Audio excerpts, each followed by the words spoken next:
koa foana ny vavahandreo amiko raha mampianatra ny didin'olombelona ho fampianarana izy. Matio 5:17. Voalaza ny ten'Andriamanitra io fa manova na mampianatra didin'olombelona ho solon'ny fampianaran'Andriamanitra na ny didin'Andriamanitra ny olona.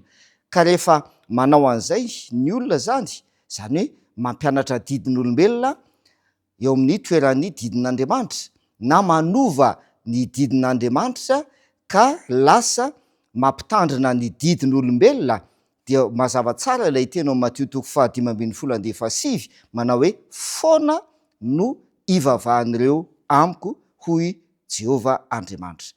Mihevitra hoe mbola mivavaka amin'Andriamanitra zany ireo olona ireo, kanefa efa foana ny ivavahany amin'Andriamanitra raha manaiky ny didin'olombelona ho fampianarana izy. Inona moa zany hoe didin'olombelona izany?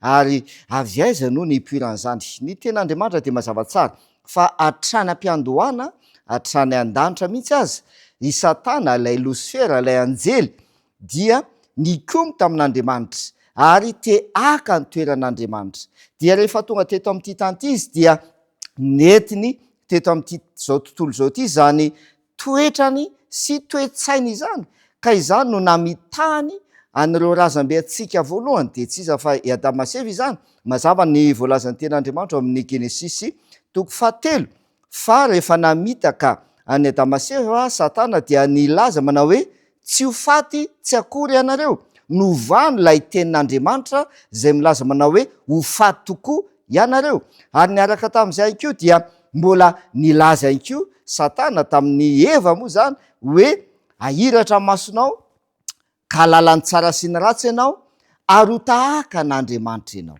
Ry havana malala, ny fandrika lehibe izay nataon'ny Satana tamin'ny olombelona dia ny fakana ny toeran'Andriamanitra, te ho tahaka an'Andriamanitra, ary voasarika tao anatin'izay fandrika izay i Adama sy Eva dia lavo, ary iny fa nikomy tamin'Andriamanitra ary tsy nakatoa ny tenin'Andriamanitra.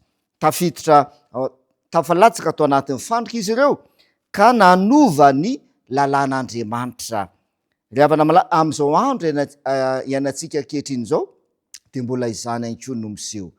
Raha nilaza Andriamanitra manao hoe mahatsiarova ny andro sabata anamasina azy, dia ampidiriny Satana ny fandrika izay nataony tany Edena, dia ny hoe tsy ny andro sabata ny tokony hamasinina fa andro hafa ny tokony hamasinina. Izay ilay didin'olombelona izay voalazan'ny Matio 5:17.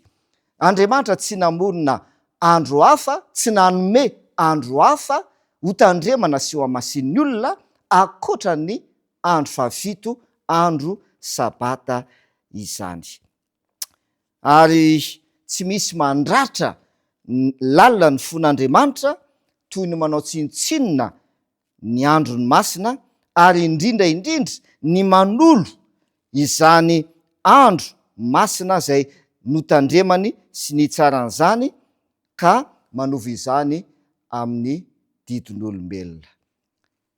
Andriamanitra ne hitantsika ka tena hitandrina tokoa isika ny amin'ny fandrika izay ataon'ny Satana amin'izao andro ianantsika izao. Mbola miasa izy matraka ankehitriny, ary mbola hitantsika izany fandrika izany ankehitriny, ary maro ihany koa ireo olona izay voafandrika amin'ny alalan'izany fanovana ny didin'Andriamanitra izany ankehitriny.